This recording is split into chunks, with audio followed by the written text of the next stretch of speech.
interesante era lo que nos compartía Adrián cuando estábamos cantando acerca de que las fortalezas se derrumban, los muros, se caen los muros caerán. Y justo tiene que ver con lo que en esta mañana yo quería ministrar. Y qué interesante cómo Dios le guió, y en el sentido de lo que dijo puntualmente, que se acabó el tiempo del silencio. Porque cuando se estaba por conquistar los muros de Jerusalén, los muros de Jericó, la ciudad de Jericó, que estaba con un muro tan grande, tan ancho, que aún había casas arriba del muro. Era una cosa extraordinaria, era una obra monumental, más para la época en que se vivía. Y ese muro le daba una tremenda protección a todos los de Jericó.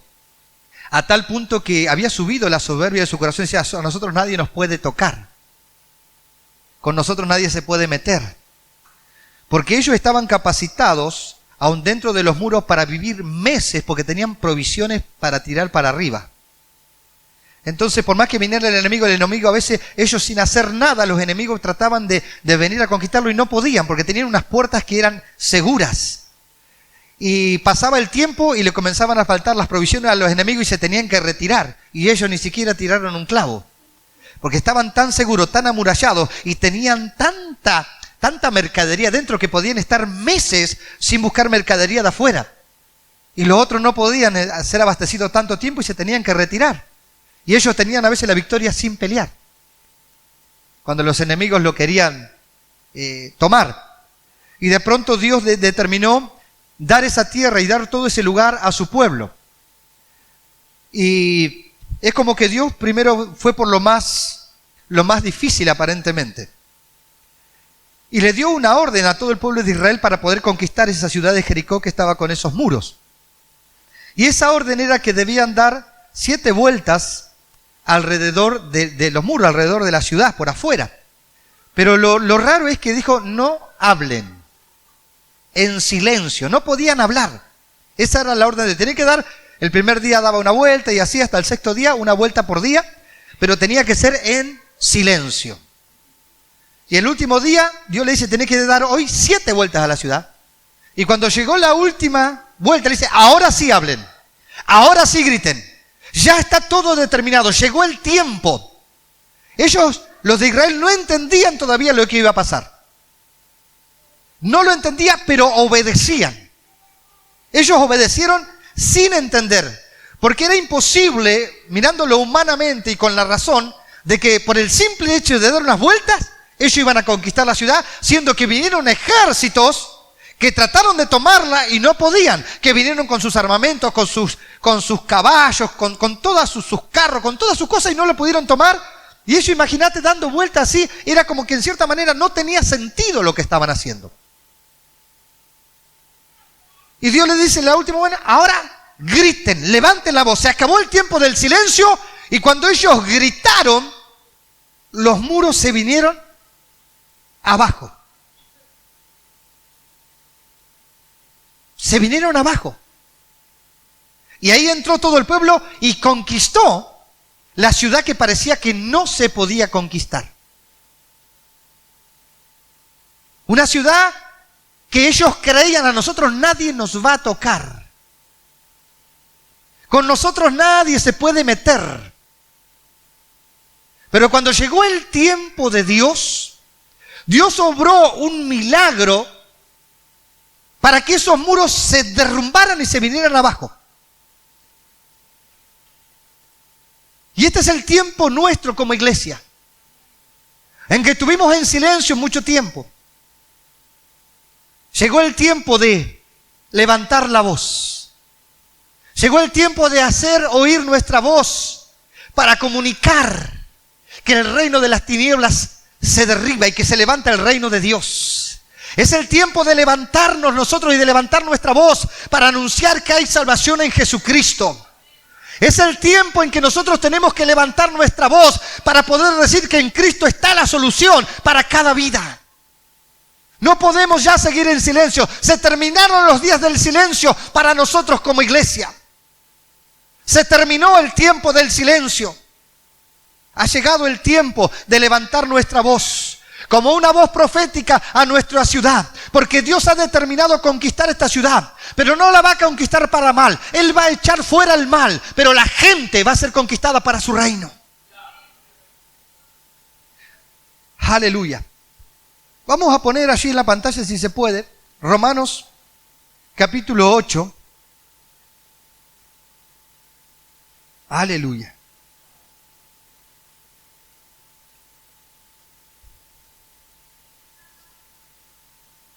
Ahí lo ponemos y lo leemos grande.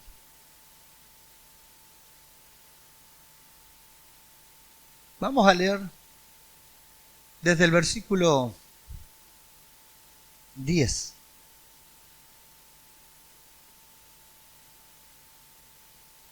Dice así: pero si Cristo está en vosotros, el cuerpo en verdad está muerto a causa del pecado, mas el espíritu vive a causa de la justicia.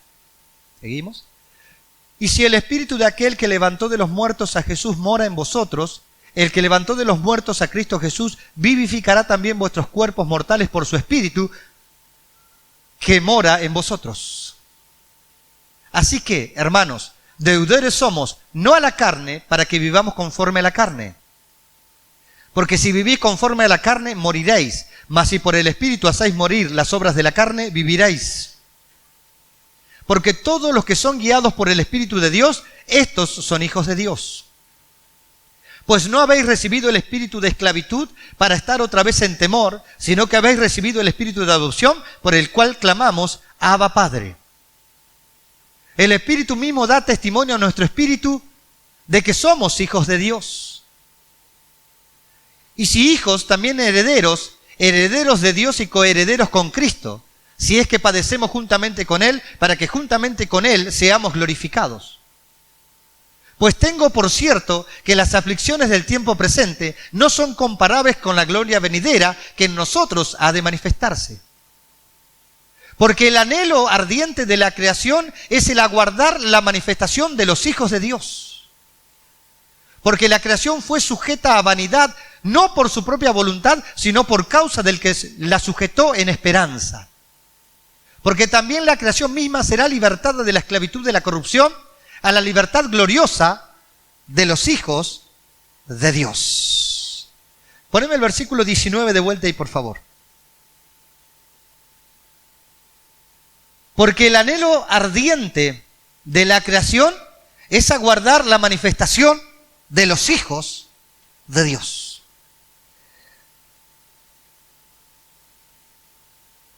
Hay como un fuego dentro de lo creado por Dios. Y dentro de esa creación está la gente, están las personas.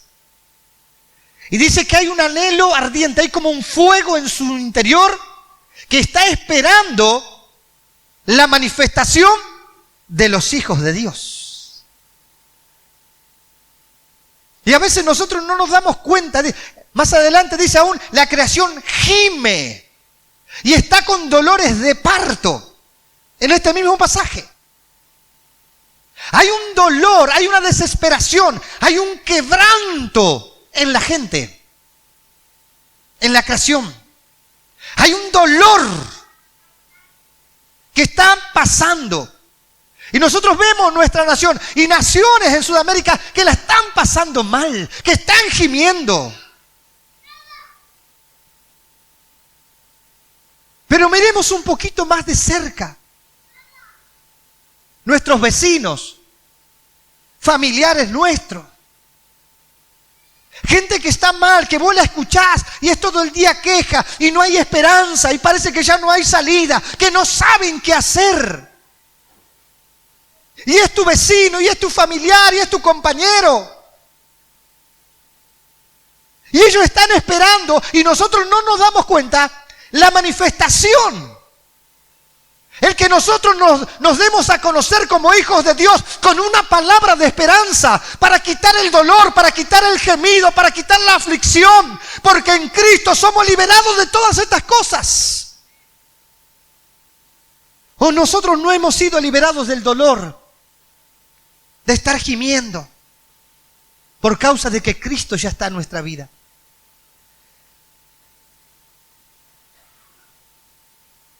Estaba Jesús con sus discípulos y los discípulos estaban ahí en la suya, viendo, ¿no? Porque había mucha gente alrededor y estaban, mira qué linda la cantidad de gente, y estaban y charlaban y la estaban pasando bien con Jesús, y de pronto Jesús le dice: alzad vuestros ojos y mirad, los campos ya están blancos para la siega.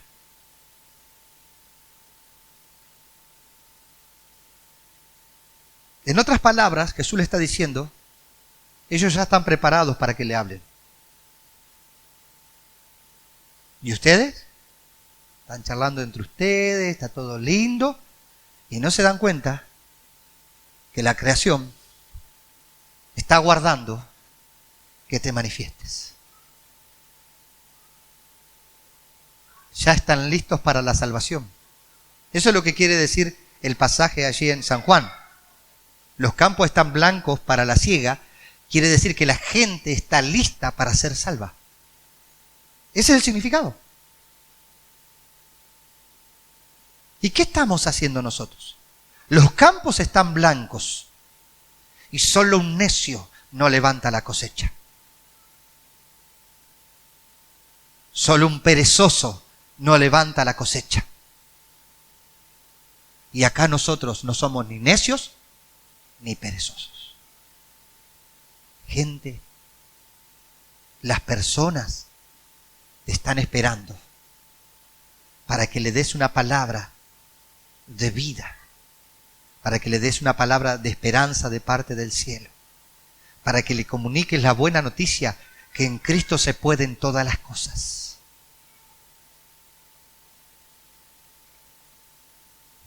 Yo digo, nosotros hablamos a veces o hemos escuchado, hemos leído en la Biblia la historia de Jonás. Cuando uno lee la historia de Jonás, a Jonás uno lo ve como un rebelde, ¿o no?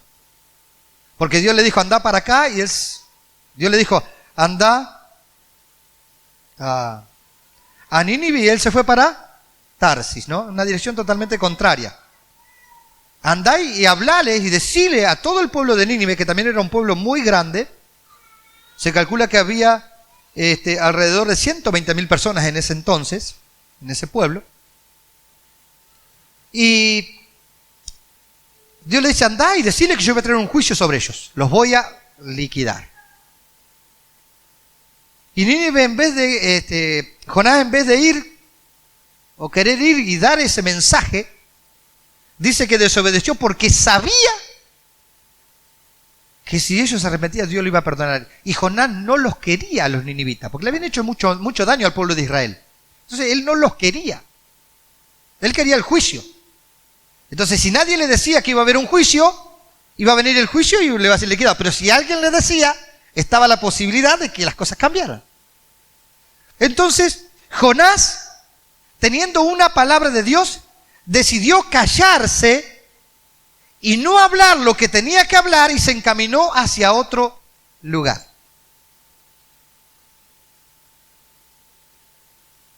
Jonás tenía una visión, por un lado, de la maldad de esa gente, de los ninivitas. Pero también había algo dentro de él que le hacía creer que ellos se podían arrepentir y Dios lo iba a perdonar.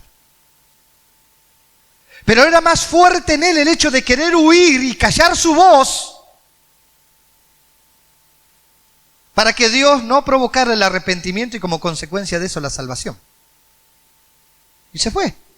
Y cuando se fue, se subió a un barco, Dios mandó una tormenta y casi se veía hasta que tiraron a Jonás, vino, lo tragó el pez, se arrepintió Jonás, tuvo 3 días para arrepentirse, era duro. Tenés que estar 3 días en la boca adentro de un pescado y estar duro adentro del pescado, ¿no? No sé cómo hacía para vivir, para respirar, la Biblia no lo explica, un milagro, algo sobrenatural. Pero 3 días le costó al tipo y adentro del pescado para arrepentirse y decir: está bien, voy a hacer lo que voy a hacer. Yo calculo que donde vea que los dientes del boca ya me trae, ya está, estoy perdonando y ya salgo, ¿no? Pero el tipo 3 días era duro. No quería aflojar. para comunicar el mensaje. Y este Jonás era tremendo. Pero nosotros hace cuántos días que por ahí no hablamos. Que estamos ahí, que resistimos. Jonás era un nene de pecho a lo nuestro a veces, ¿no? ¿Hace cuánto que no le predicás a nadie? ¿3 días? ¿3 meses? ¿3 semanas? ¿3 años?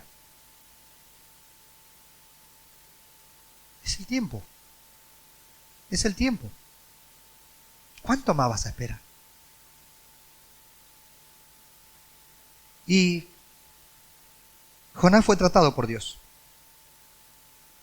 Y volvió. Y les predicó. Así que tardó 3 días para predicar, ¿no? ¿Y qué pasó? Todos se convirtieron. Toda la ciudad se convirtió. Toda la ciudad. ¿Por qué? Porque a pesar de que eran como eran, estaba guardando la manifestación de un hijo de Dios. A pesar de que mostraban una apariencia de fuertes, a pesar de que te llevaban como una careta de que estamos bien, su corazón no estaba bien. De pronto escucharon una palabra del cielo, una palabra de Dios, y recibieron esa palabra, y como consecuencia fueron salvos. Fueron salvos.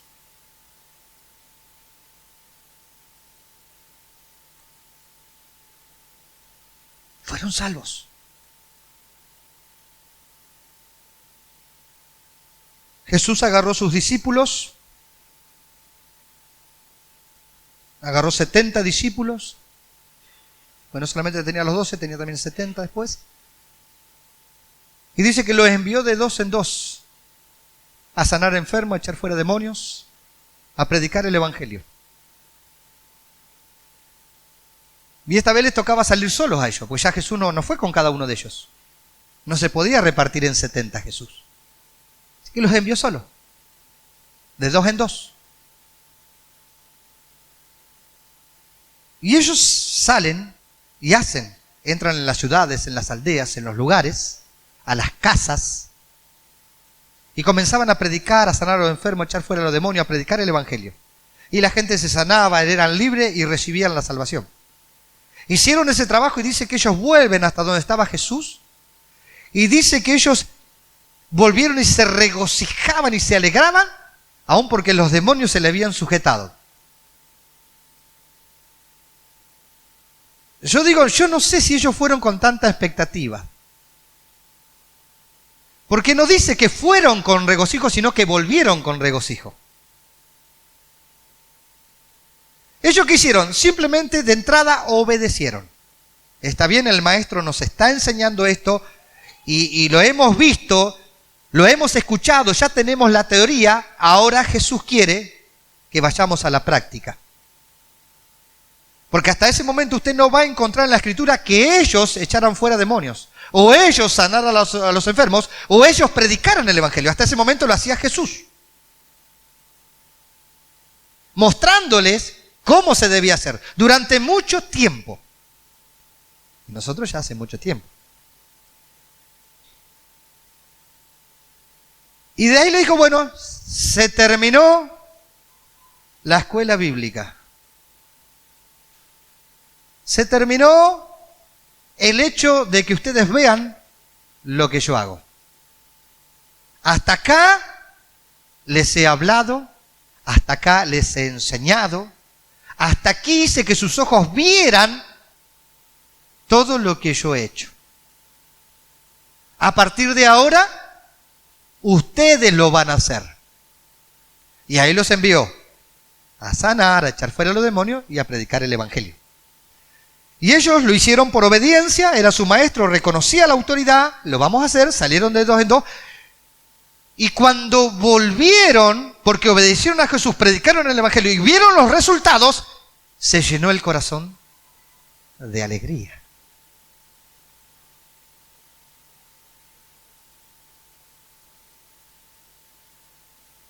¿Por qué se llenó el corazón de alegría.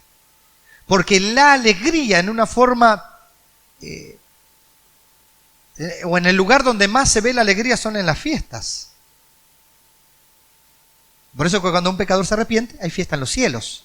Y como somos parte del reino de los cielos, lo normal es que cuando se gana la gente, haya regocijo y haya alegría. Nosotros venimos acá y nos gozamos por muchas cosas, nos alegramos en el Señor, pero no hay mayor alegría y no hay mayor gozo que ganar gente para el Señor. Ellos están esperando la manifestación de los hijos de Dios. Ellos están esperando, aunque aparentemente parezcan duros, como los de Nínive. Pero yo ya le prediqué, yo ya le dije, y en varias oportunidades le he compartido esto que le estoy diciendo. Yo ya le dije, yo ya fui.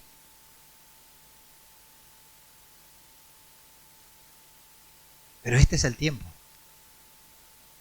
Este es el tiempo. Se terminó el tiempo del silencio. Se terminó el tiempo de guardar el mensaje como lo quería guardar Jonás.